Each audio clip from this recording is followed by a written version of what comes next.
هل تعلمون أن نوبات الغضب التي تبدو لكم مزعجة هي في الحقيقة علامة صحية على تطور طفلكم العاطفي والإدراكي؟ نعم، إنها لغة الطفل للتعبير عن احتياجاته ومشاعره عندما تنقصه الكلمات. خلال هذه الساعة الثمينة، سنغوص معا في أعماق هذا الموضوع لنكتشف أسراره ونتعلم كيفية تحويل هذه التحديات إلى فرص للنمو. سنبدأ برحلة عبر مراحل النمو المختلفة، نستكشف في كل مرحلة أسباب الغضب النموذجية، ونتعلم أدوات عملية للتعامل معها، ثم نختتم بورشة عمل تطبيقية ستزودكم بمهارات يمكنكم استخدامها فوراً. هل أنتم مستعدون لهذه الرحلة المثيرة؟ هيا بنا نبدأ. خريطتنا اليوم ستأخذنا في رحلة عبر 3 محطات رئيسية. المحطة الأولى هي عالم الرضع الصغار، حيث البكاء هو اللغة الوحيدة. ثم ننتقل إلى مرحلة المشي المثيرة، حيث تبدأ شخصية الطفل المستقلة في الظهور. وأخيراً، سنصل إلى مرحلة ما قبل المدرسة، حيث تبدأ المشاعر المعقدة في التكون. في كل محطة، سنزودكم ببوصلة عملية لتفهموا ما يحدث داخل عقل وقلب طفلكم، وستحصلون على أدوات ملموسة يمكنكم تطبيقها فوراً في المنزل. والأهم من ذلك، ستتعلمون كيف تتحولون من مجرد مشاهدين لنوبات الغضب إلى مرشدين حكماء يساعدون أطفالكم على فهم مشاعرهم وإدارتها بطرق صحية. ولن نلقي نظرة سريعة على ما يحدث داخل دماغ الطفل الصغير. هذه المنطقة الحمراء التي ترونها تسمى اللوزة الدماغية، وهي مركز المشاعر والانفعالات. عند الأطفال، هذه المنطقة تكون نشطة جدا، بينما المنطقة الزرقاء هنا، وهي القشرة الجبهية المسؤولة عن التحكم في الانفعالات، ما زالت في بداية نموها. هذا يعني أن طفلكم عندما يغضب، يشعر بالعاصفة العاطفية بقوة، لكنه لا يملك بعد الأدوات الكافية لتهدئة نفسه. مهمتنا كآباء هي أن نكون بمثابة القشرة الجبهية الخارجية لهم، نساعدهم على عبور هذه العاصفة بأمان حتى يكتمل نمو هذه المنطقة لديهم. هل ترون الآن لماذا من الظلم أن نتوقع من طفل في الثانية أو الثالثة أن يهدأ بنفسه؟ لنبدأ مع أصغر أعمارنا، الرضع من الولادة حتى السنة الأولى. في هذه المرحلة، البكاء هو اللغة الوحيدة التي يتقنها الطفل للتعبير عن جميع احتياجاته. لكن هل تعلمون أن لكل نوع من الاحتياجات بكاء مميزاً؟ دعونا نتعرف على هذه الأنواع الثلاثة الرئيسية. النوع الأول هو بكاء الجوع، وهو ذلك الصوت المنتظم المتكرر الذي يشبه النيتانية، وغالباً ما يصاحبه مص الأصابع أو تحريك الرأس بحثاً عن الثدي.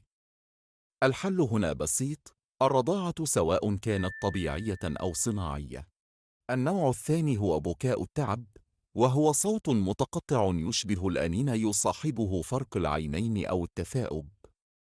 هنا يحتاج الطفل إلى الهدهدة والاحتضان في جو هادئ. أما النوع الثالث فهو بكاء المغص أو الألم، وهو صراخ حاد متقطع يصعب تهدئته، وغالباً ما يصاحبه تقوس الظهر أو قبض اليدين. هنا يمكنكم تجربة تدليك البطن أو تغيير الوضعية. الآن، إليكم تمريناً عملياً أقترحه عليكم. خصصوا مذكرة صغيرة مثل هذه التي ترونها على الشاشة، وقوموا بتسجيل نوبات البكاء لطفلكم لمدة 3 أيام متتالية. سجلوا الوقت ونوع البكاء كما شرحنا، وما الذي ساعد على تهدئة الطفل. بعد هذه الفترة القصيرة، ستلاحظون نمطاً واضحاً يساعدكم على توقع احتياجات طفلكم والاستجابة لها بسرعة أكبر. تذكروا أن الاستجابة السريعة للبكاء في السنة الأولى لا تفسد الطفل، بل على العكس، تبني عنده شعوراً بالأمان والثقة بأن العالم مكان يستجيب لاحتياجاته. إحدى أقوى الأدوات التي يمكنكم استخدامها مع الرضع هي إقامة روتين يومي ثابت. لماذا؟ لأن الطفل في هذه السن يعيش في عالم يبدو له فوضويا كبيرا، والروتين اليومي المنتظم يعطيه إحساسا بالأمان والتنبؤية. لنلقى نظرة على هذا الجدول الزمني المقترح. من الساعة 7 صباحا إلى 9 صباحا وقت الاستيقاظ والرضعة الأولى.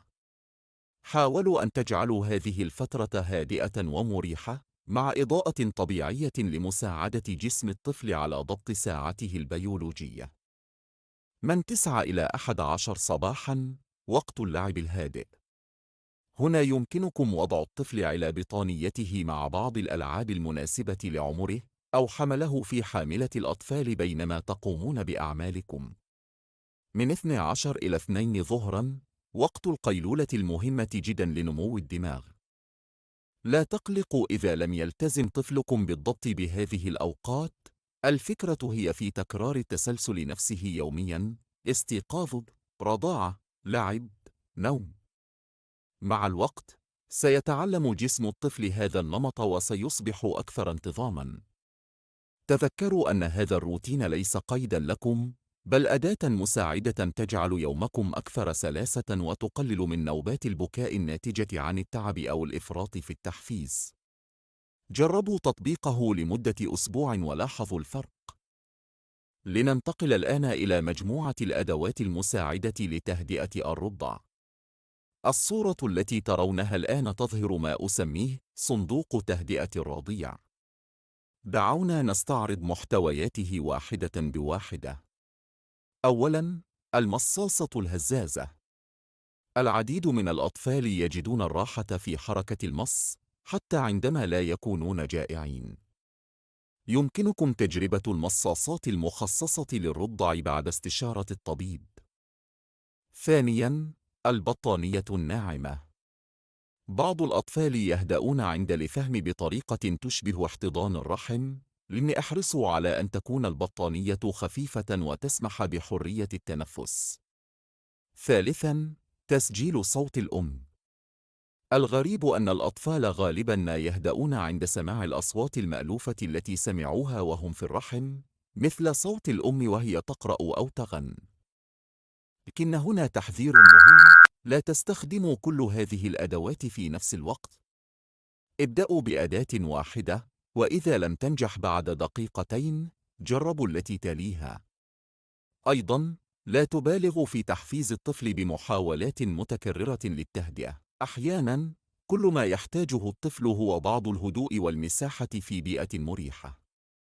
تذكروا أن كل طفل فريد، وما ينجح مع طفل قد لا ينجح مع آخر، لذلك لا تيأسوا إذا لم تنجح بعض هذه الطرق مع طفلكم. المهم هو أن تبقوا هادئين وصبورين.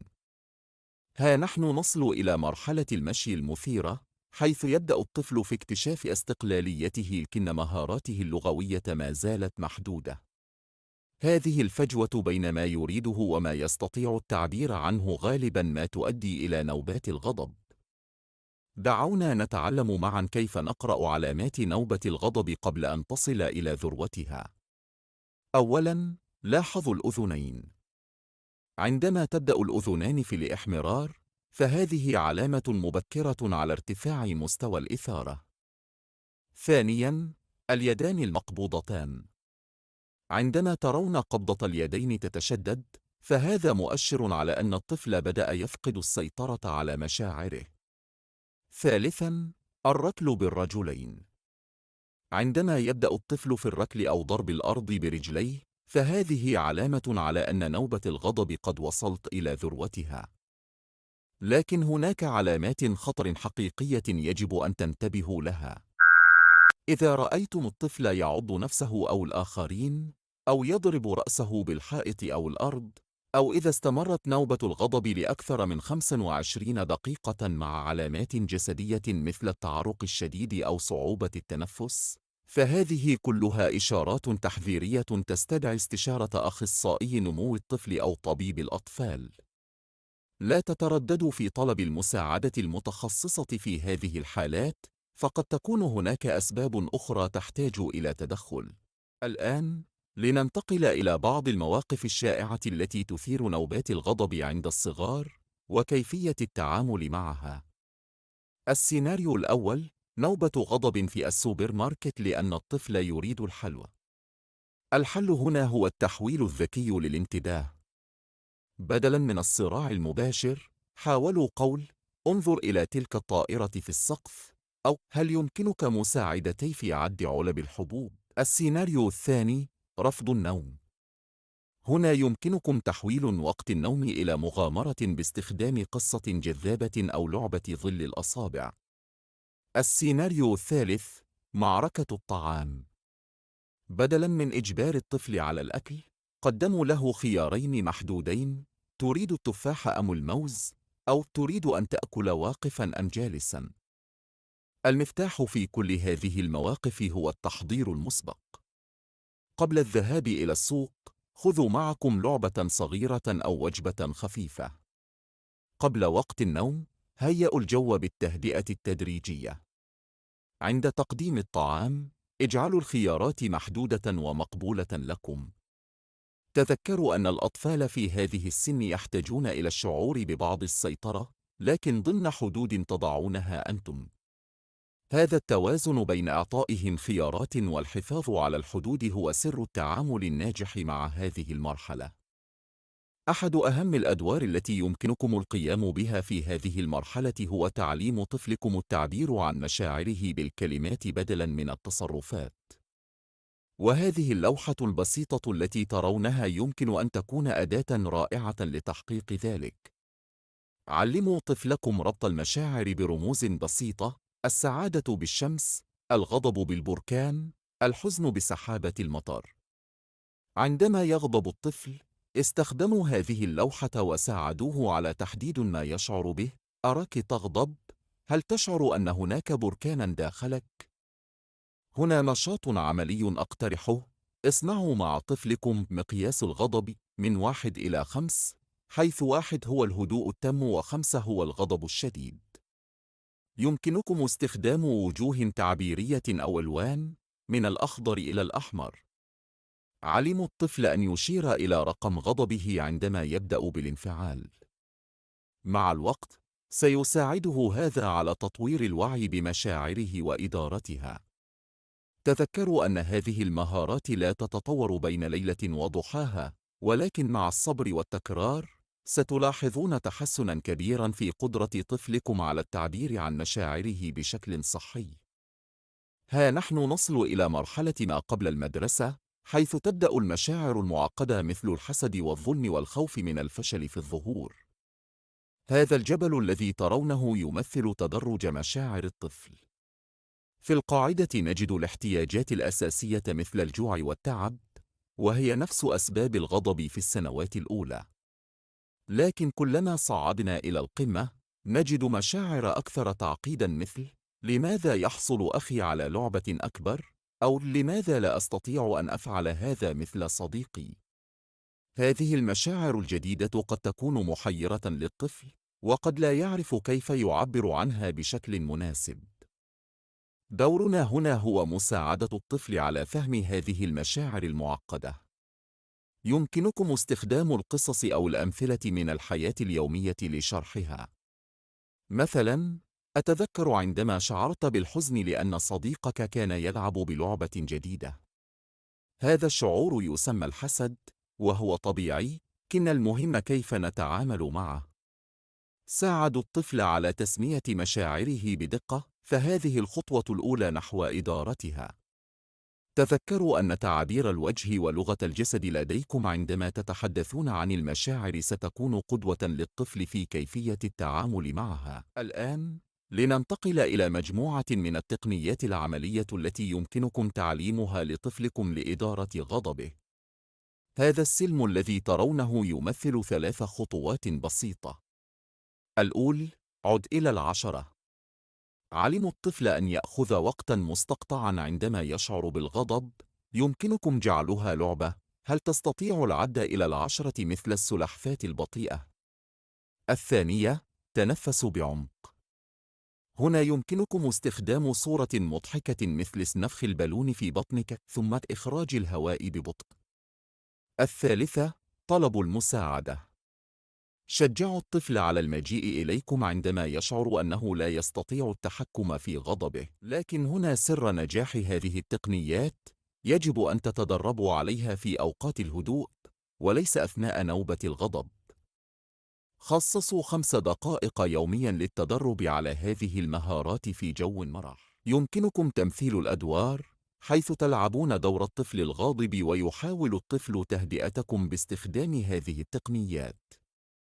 مع التكرار، ستصبح هذه المهارات تلقائية عند الطفل عندما يواجه موقفاً مزعجاً. أحد أكبر مصادر التوتر والغضب في هذه السن هو الصباح المدرسي المتعجل. هذا الجدول البسيط يمكن أن يحدث فرقاً كبيراً. الخطوة الأولى: جهزوا الملابس مساءً.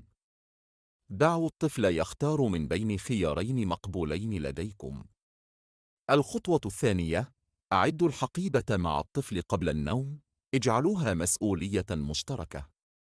الخطوة الثالثة والأهم: استيقظوا مبكراً بما يكفي لتمضية 5 دقائق من اللعب الهادئ مع الطفل قبل الخروج. لماذا اللعب قبل المدرسة؟ لأن هذه الدقائق القليلة تمثل خزان الحب الذي يملأ الطفل بالطاقة الإيجابية قبل يوم طويل.